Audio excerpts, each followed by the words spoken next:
Top down, get me on stage, I'll rock out. Every day, money can't break, go timeouts. Change your quick, they sign over. Tryna hear my line out. Thinking I'm come find out 1v1, you does like a wide out. Studio. It's the NFL on EA Sports, and all eyes are on Jerry Jeudy. He had a solid week last week, hitting the century mark with 101 yards. It's the Broncos and the Buccaneers, and it's coming up next.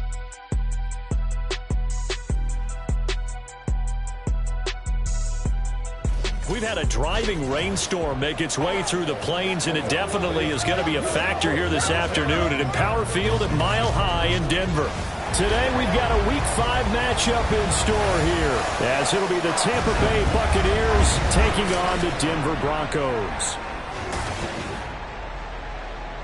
With Charles Davis, as always, I'm Brandon Gaudin. And Charles, you talk about storylines in this one. I think it begins and ends with our two quarterbacks, certainly two of the best in the business. And nowadays, I don't think you get by for long periods of time without a top-flight quarterback. The way the game is played, with all the responsibility he has and how the game flows through him, if he's not on the top of his game, your team's not going to benefit at all.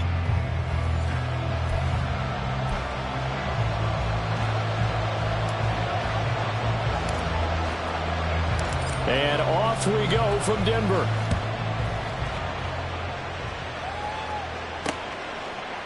And we will not get a run back here to start. It's a touchback, and it will come out to the 25. So here are the Broncos now for their opening drive. And leading them out there, we get a look at their 6'3" quarterback. And this is a game for grit, determination, and somehow finding a way not to panic. What a horrible start for them. I mean, they haven't won a game yet. So now, as a quarterback, you're not just talking to your team. You've got to demonstrate to them what they need to do to win. He's got to be the leader by how he plays. And he swallowed up right near the line of scrimmage. Call it no gain on the game's first play. And it's second down now. At the 25-yard line. A shotgun snap to Stroud. He throws it on the move, but can't connect as that falls incomplete. He was looking for the Michigan Wolverine, Donovan Peoples-Jones, and it's third down. You look at this defense for Tampa Bay. They played really well in the win over the Raiders a week ago. Yeah, they pitched a shutout in that game, didn't they? And those don't come around all that often in the NFL. The ability to keep someone out of the end zone and also from kicking one through the post. Well done. Well, Charles, sometimes we talk about the lengths officials sometimes go to protect star quarterbacks, but that was tough to argue against. Yeah, and I'm sure that everyone's going to say, hey, we're going to administer the penalty the same way for all quarterbacks. But when it's a star back there, even more so, they're going to be diligent about throwing the flag.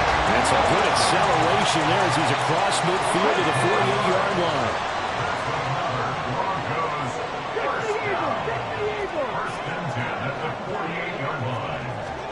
Stroud to the air on 1st and 10. Nowhere to go here. He lost the football. Much like a running back going through the line, quarterbacks have to be aware of protecting the football as well. He left it exposed that time, wound up having it knocked free, but fortunately had an alert teammate who was able to get it. Now here's Stroud. That one thrown across his body, and it's incomplete. Well, this defense for the Buccaneers, they played really well in the win over the Raiders a week ago. And what keyed their victory? The pass rush. Got to the quarterback 6 times for sacks and plenty of other turbulence. And down he goes, a Buccaneer sack.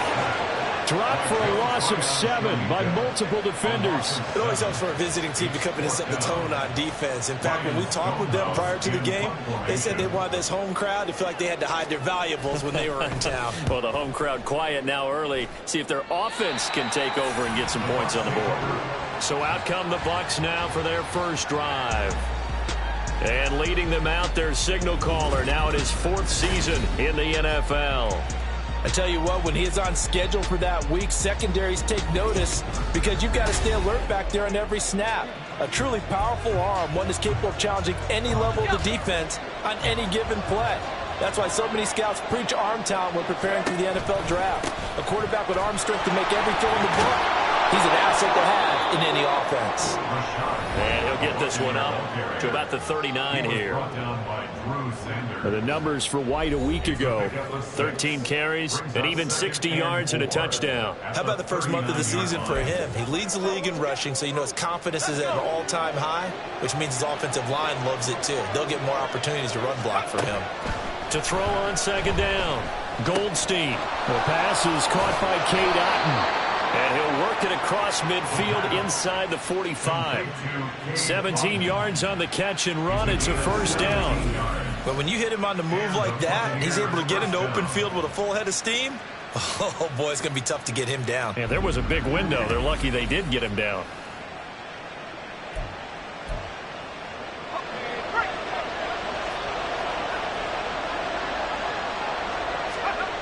On first down, Goldstein gets the check down throw to White. So they'll get nothing out of that play, and that'll bring up second down.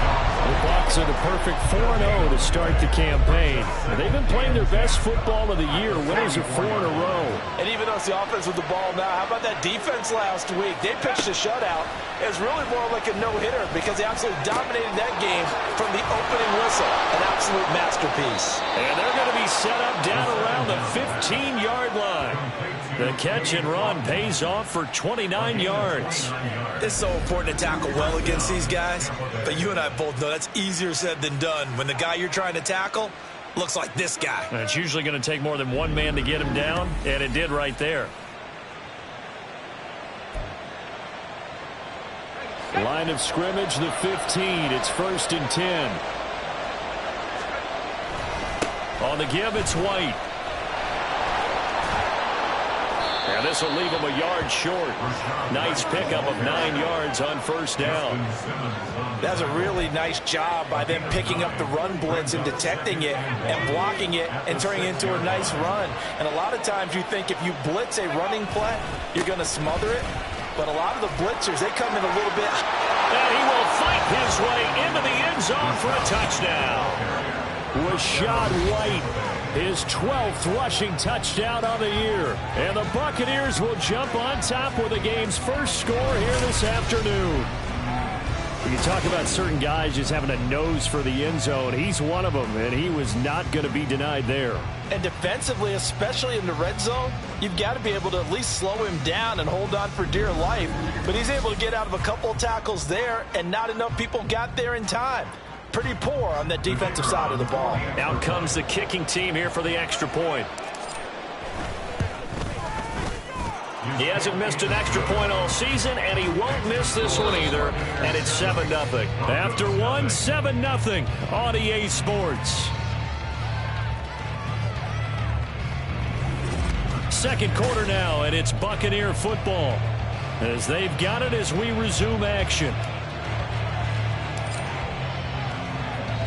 The kickoff team on the field now as they will send this one away. And he won't return this one. He'll go down to a knee, and they'll start at the 25. So now the second drive offensively coming up for the Denver Broncos. It hasn't gone particularly well for them. That's obvious. In these conditions, no points so far. They've got to get that offense on track. The question, how do they do it? It is the age-old question, isn't it? And to me, finding a way to make sure your playmakers touch the ball without it being too exotic. Meaning you don't have to go deep down the field. Maybe you hit them on those short passes on the perimeter. Make sure you just turn around and hand it to your best runner and get out of the way. Don't cause any extra stress on your offense. 3rd and 4. Stroud. They're looking for Judy, but it's intercepted. Picked off by Jamel Dean. And they take possession 2 yards away from midfield at the 48-yard line. Okay, partner. No surprise to you. I'm going to look at this from the defensive perspective. In the rain, you have to be more cautious trying to cover passing routes. Why? The offense knows where they're going with the football. The receiver knows the route he's going to run. You have to make sure you keep your footing underneath you. Offense heading back out, and with them comes Rachaad White. Whatever he was doing in September, they're hoping that that carries over now to October because he was sensational last month. He absolutely was, and we all know where it started. At the end of last season, right? All the offseason preparation, the weight workouts, the sprints, right? The vision that he had, what he was going to do this season. And, of course, it all came together with the rest of the team. Those big fellas up front, leverage, and, boy, are they getting downfield and creating extra blocks for him. They really are. Everyone's been doing their job so far to create those holes. And he goes down, but not before getting this inside the 25. That one covers 24 yards. It's a first down. And a good quarterback facing zone coverage. If he has just a little bit of time to survey the scene, that's what's going to happen. No doubt about it. If there's no pressure, he's going to continue to pick them apart because he'll have all that time to find someone open downfield. You can only cover for so long. So maybe they want to go to a zone blitz scheme, get a little bit more pressure. Remember when Carolina did that against Denver? They lost the game ultimately. They dropped the defensive end out, and he ended up with an interception in that game in Super Bowl 50. Maybe some sort of scheme like that to try and get more pressure at the passer. Back-to-back receptions for him, and it's another first down. Well, certainly as a fan, you get a little bit nervous when you see him make those kind of throws. But they work on that in practice more than we know.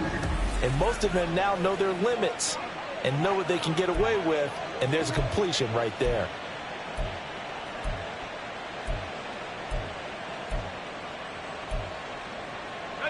Two big plays in succession. Not sure this D knows what hit him, but now they got to get ready. It's first and goal.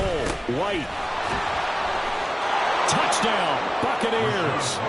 So his strong first half continues as he finds the end zone here for the second time. And definitely good blocking at the point of attack. And you just have to love watching the way he can create space down near the goal line. And he's able to take it into the end zone.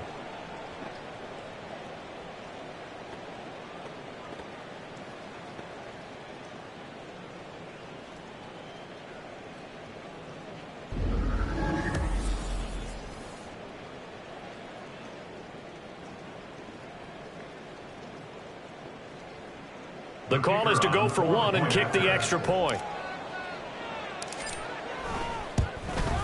And it's good to make it 14-0. A drive there of just 4 plays. And it was Rachaad White who wrapped the drive up with a touchdown run. And this will be a touchback, so they'll bring it out to the 25. And Denver getting set to take the field. And this not an easy situation. You're down early, in the elements, you're on the road. How do you get the mojo back? Well, one thing is to remember that as an offensive player, you have a much better idea of what you're trying to accomplish and where you're trying to go than the defender. Williams loses the football. Wow, that ball gets knocked free, but a teammate comes along and scoops it up. It's almost like baseball. Guys at bat, people are on base in scoring position. One guy doesn't get them home. The next guy comes. Stroud is hit, and the ball is loose. Oh, and one of the linemen on the other side has got it. And they're set up in a golden position here right around the 10-yard line. The pocket collapsed around him. I know we talk about it a lot, but a QB has to have that sixth sense, doesn't he? He really does, and I know of one team at one point was training their quarterback with that time frame, and anytime he didn't get rid of the ball within the right amount of time, they would blow a horn or blow a whistle to show him this is what that time is, just what you're talking about, training him to understand this is the amount you have, make sure the ball's gone. Didn't happen in this case. The defense gets him the ball via the turnover. Now can this offense cash in? First and goal. And from the 9, they get this to the 5-yard line. Give him 4 on the carry there at second and goal. A 4-yard gain brings up second and goal. 2 minutes to play, first half. It's 14-0.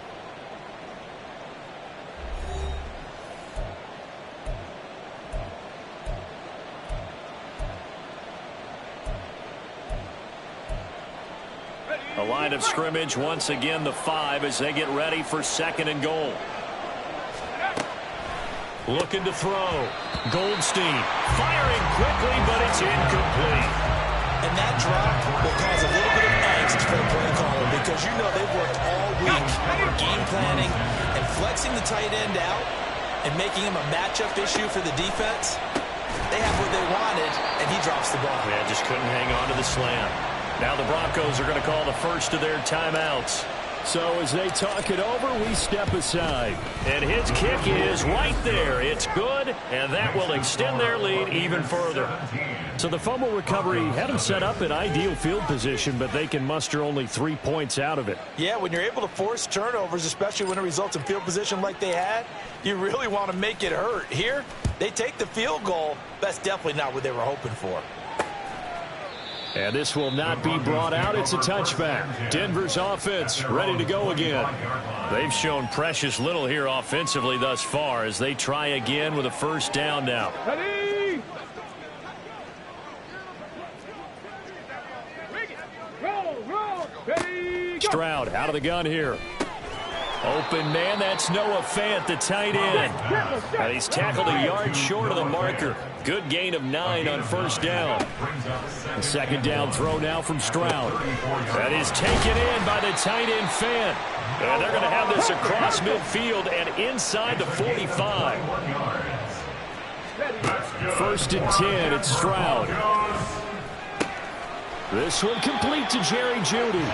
And past the 35, he'll be dropped a yard or two shy of the 30. First and 10 here. You know, if they could just get 3 out of this, there's something about narrowing it to a 2-score game at half that makes it feel like much less of an obstacle. A throw there, but that's going to wind up incomplete. And not a common sight, at least on this drive. A momentary setback, though, for this passing game that has been moving well this series. Good thing for them, though. Still 2 more downs to connect and try and pick up another first down. Stroud. Oh, everything falling apart now. Another one intercepted.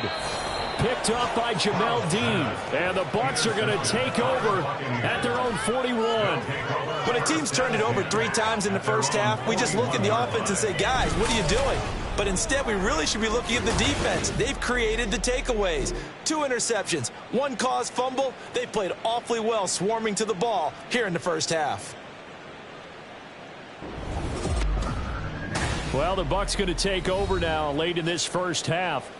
And with good starting field position and 3 timeouts as well in their pocket, no reason not to try and put a late scoring drive together. They've got good starting field position as they come up here first and 10 at the 41-yard line. He'll get that out to the flat to White. And he's going to get this down to the 35-yard line. The catch and run good for 24 yards. First down, Buccaneers. And I like the idea here. Get the ball in his hands, even if it's in the passing game. 3 catches a week ago, and he does a nice job here to pick up yardage. A final shot before break. Goldstein. Going right side here, and that's complete. And he gets this one inside the 15, just a yard or 2 shy of the 10. So we have reached halftime here with the visiting Buccaneers out on top. As now we send you out to Orlando and hook back up with Jonathan Coachman for our EA Sports Halftime Report. Okay, Brandon, thank you very much. More from you two in just a bit.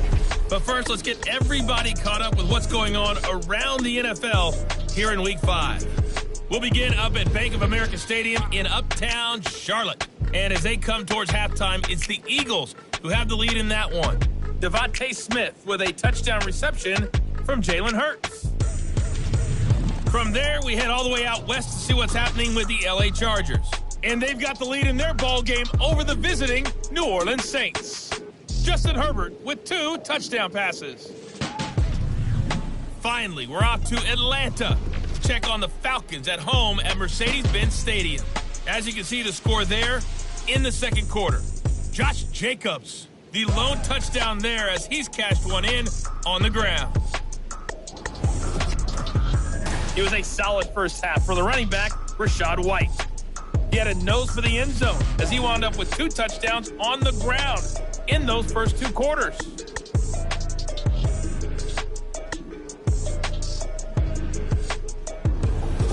Both these teams getting a chance to dry out, maybe change their cleats if need be. but halftime's just about over. Time to get back to it. And for the call of the second half, here's Brandon Gaudin.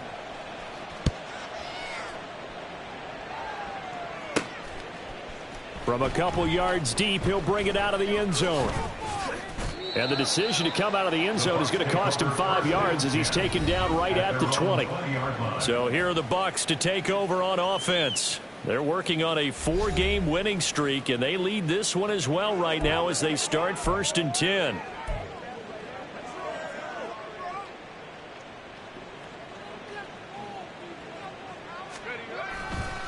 Off the bootleg, Goldstein. That's going to be caught. It's Palmer. And they nearly get this all the way to midfield. Mark him down at the 49. The catch and run pays off for 29 yards. And while we may be looking at the scoreboard, this offense certainly is not, because they're showing no signs of backing down, even with a 3-score lead here in the third quarter. I think they keep taking their shots. They've seen blown leads happen throughout this league. They don't want to fall victim to it themselves. So one play, and they're already just shy of midfield. Now a give to White. And he's going to get a solid gain of 9 before being brought down. 2nd and right at a yard. He hadn't had a ton of success here so far, but you get the feeling that he might be on the verge of popping one. Yeah, even on that one, there was a little bit of a hole, but it closed there quickly at the end. Now a nice throw here right side. He hauls it in. A big play that time for Tampa Bay. 41 yards. Despite writing it down on my notes, I never give enough credit to the offensive line, and we have to here. The protection, that's what made this play a success. Quarterback had to wait for his crossing route to develop, and that takes a little bit of extra time. Excellent job by the big fellas up front.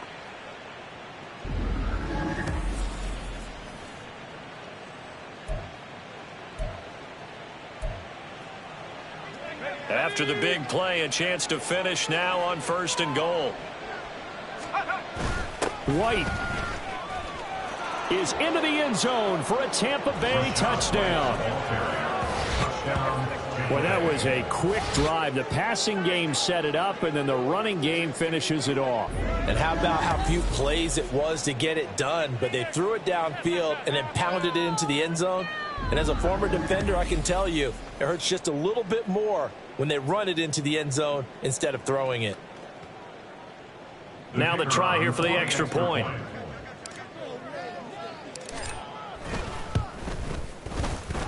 And the lead is now 24.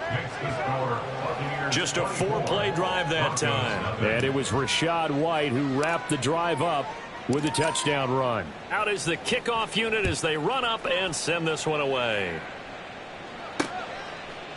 And it'll come out to the 25 as he will not attempt to return. So now a look at the Broncos as they head back out there for their first possession of the second half. And they've sort of lost their way, partner. How do they recalibrate and get this proverbial train back on track? Well, this is where leadership really comes into play. How's the head coach handling it? The offensive coordinator? Sometimes they just make a joke. All right, guys, had your fun? All right. Throw it out the window. Yeah, let's get back on track here. And sometimes that'll work just fine. I guess it's time now to lean on that leadership. And Stroud now to throw. And he's going to be intercepted a 3rd time. It's Devin White, the linebacker. And it's a pick 6. He brings it back to the house for a Buccaneer TD. Well, I mean, you get it. They're trying to make something happen here in this third quarter, CD, but I don't think a pick 6 is exactly what they had in mind. No, not at all, because this offense, they've been stuck all game long. Haven't dented the scoreboard yet, and they're kind of forced to take a few chances here, and that one, it backfired in a big way. Extra point attempt to follow here.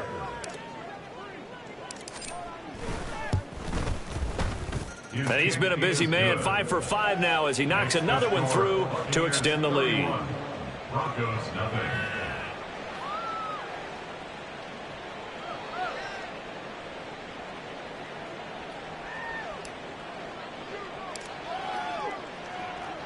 So they'll get another shot on offense following that pick 6, and now the kick is away. And he'll elect not to return this one, so they'll bring it out to the 25 on the touchback. The Bronco offense now set to come back out onto the field. Well, we haven't exactly been treated to a nail-biter in this one, CD, and if they cannot score here, this one's pretty much all but over. Are you saying that you feel like people are starting to think about getting out of here, maybe beating the traffic in order to get home or to their final destination? Right, yeah, I don't think there's a whole lot of reason to hang around, especially if they can't score here. Yeah, you're right about that, because it has been pretty clear who the better team has been in this one. And in a league that we talk about every game being a one-score game as we go into it, watching this blowout, let's just say it's been unusual. A gain of 19 yards. And the Broncos first down. Now a first down carry. It's Williams. Yeah, boy, this defense again really making things tough on him as they stop him for no gain. 2nd and 10 now. Third quarter action in Denver.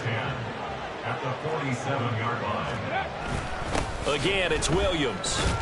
He'll be taken down at the 48 for a pickup of 2 yards. And the big fella stuffed that one up in a big way. I think doubling him has to be a priority, because you can't move up to the next level if you don't take care of him first. Well, they get to Stroud, nowhere to go, and he goes down. Jalen Carter in there to get him, and on the season now, that is 9 sacks for him. It's been a tough one all game long for this offensive line. They're already down big, and now you know they're just going to come after the quarterback in a big way, don't you? Yeah, they just can't get out of their own way right now. It's created an avalanche, and an avalanche is coming right on top of them. Here's Ryan Stonehouse now, as he'll punt it away for the second time. He'll send this one into the mile-high air, and it's a good one. This is taken at the 18. A pretty good punt, but a nice 13-yard return. And out will come the offense as they take over. The Bucs offense set to begin their next possession. This drive here beginning probably with a pair of motivated groups. Remember, the offense scored a touchdown on their last time out. Looking to repeat that in Charles' defense. They were very frustrated after giving up 6 the last time on the field. And frankly, it's just a battle of wills in a lot of ways, because you know they're both motivated. They both game plan for this drive, and they both have specific outcomes in mind. To me, it just comes down to who can execute better and which side can step up and assert its will over the other. Welcome back now to Denver. And this is a blowout so far as we get set for the fourth quarter. A very one-sided affair. On second down, they'll run with White. And to the 42-yard line here and brought down there. That's now consecutive 5-yard carries to pick up the first down. First down, Tampa Bay. On the handoff, this is White. And he's across the 45. It'll be second down. Brandon, I've got to think this offensive line has got some smiles on its faces. And I know it sounds crazy, but they practiced for this back in training camp. They knew they'd be in situations where it'd be extra defenders in the box coming after them, trying to keep them from locking down a game. Right now, they want to show the world they're up to the challenge. And he'll take it down shy of the 45 at the 46. 58 yards for him on the ground now, and 3 touchdowns to go along with it.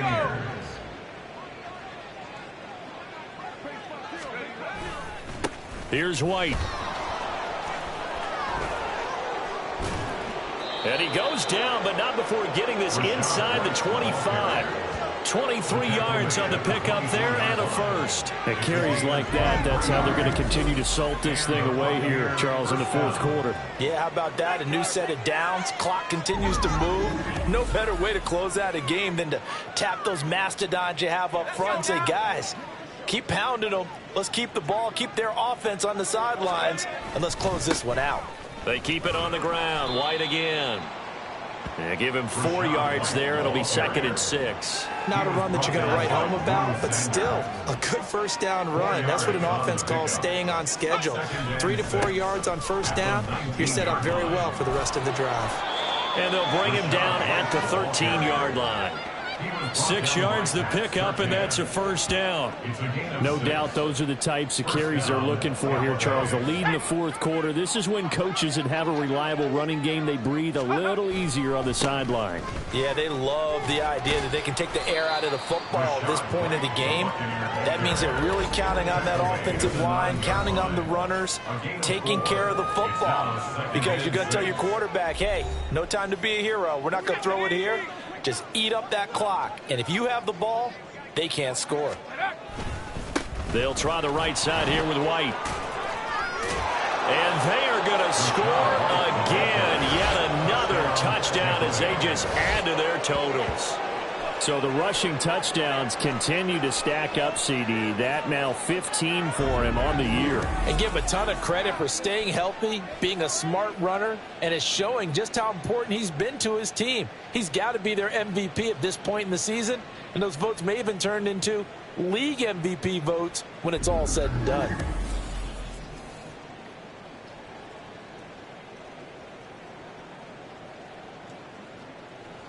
Now the extra point try forthcoming. And he's been a busy man, 5 for 5 now as he knocks another one through to extend the lead. That time a 9-play drive. And it was Rachaad White who wrapped the drive up with a touchdown run. And he'll elect not to return this one, so they'll bring it out to the 25 on the touchback. Denver's offense now set to go. It's now appearing that this losing streak is going to continue. You know, the coaching staff was confident that this was going to be the game to stem the tide, but that just has not been the case. And he's going to get a good gain of 9 here up to the 34. Hard to believe his first catch of the game defensively. They bottled him up. That's why they're well on their way to victory. Put your best cover guy on him and then change the coverages behind him throughout the game. Brackets, double, zone, man, you name it. Make sure he gets a lot of angles. They tried to throw on second down, unsuccessful. Now it's 3rd and 1. Stroud looking to throw. And that will be incomplete as well. And that's another play that's painted the picture of this game overall. It's been a blowout. It's been continually fueled by big turnovers and stops for one side and an inability to advance the ball from the other. This will be fielded at the 17. A 7-yard return following a punt of 45 yards. And it will be 1st and 10 as they take over. And Tampa Bay trots out there now. And it's looking all the more likely that a 5th straight win is going to be in the cards. They'll try to run some time here with a 1st and 10. And they work this well upfield across the 45. 126 yards rushing for him now on 17 carries. Well, that's a carry they have to be satisfied with. And throughout this game, they've been satisfied with what he's given them. Whenever they've needed a big run, a first down, he's the guy they've turned to. And it doesn't matter what the defense thinks. They've got the confidence to keep handing it to him and keep picking up good yardage. A big hitter to start the drive has him up near midfield here for 1st and 10. They stay on the ground with White. And he's got it across midfield and into Denver territory. It's a 6-yard gain on the ground, and that'll make it 2nd and 4. 6-yard pickup brings up 2nd and 4. Here's White. And he'll be taken down at the 44-yard line. A gain of 5, good enough for the first down. 44-yard line. A gain of 5. And the Buccaneer first. For the winning team here, Charles, that's about as big and clean of a win as you could hope for in the National Football League. No turnovers. Meanwhile, you forced turnovers. You didn't allow any points, and you put up a bunch of points. What an effort. And, Brandon, I just have to ask you, that's all the stuff that we saw happen today. Those are statistics, numbers, the whole deal. But my question is, how does one team come ready to play, and the other one, obviously, not ready at all? Boy, I mean, I obviously don't have an answer to that, but that was the story from the get-go. One side was awake and ready, and the other just seemed asleep. So for the Bucs, they improved to 5-0 now on the young season. And they'll have another road date next week with the Kansas City Chiefs. Meanwhile, for the Broncos, things aren't looking good. It'll be an 0-5 start, and they'll get a chance to redeem themselves at home next week. That'll do it for us. I'm Brandon Gaudin alongside Charles Davis. Thanks to our entire crew as well. We'll talk to you next time. So long, everybody.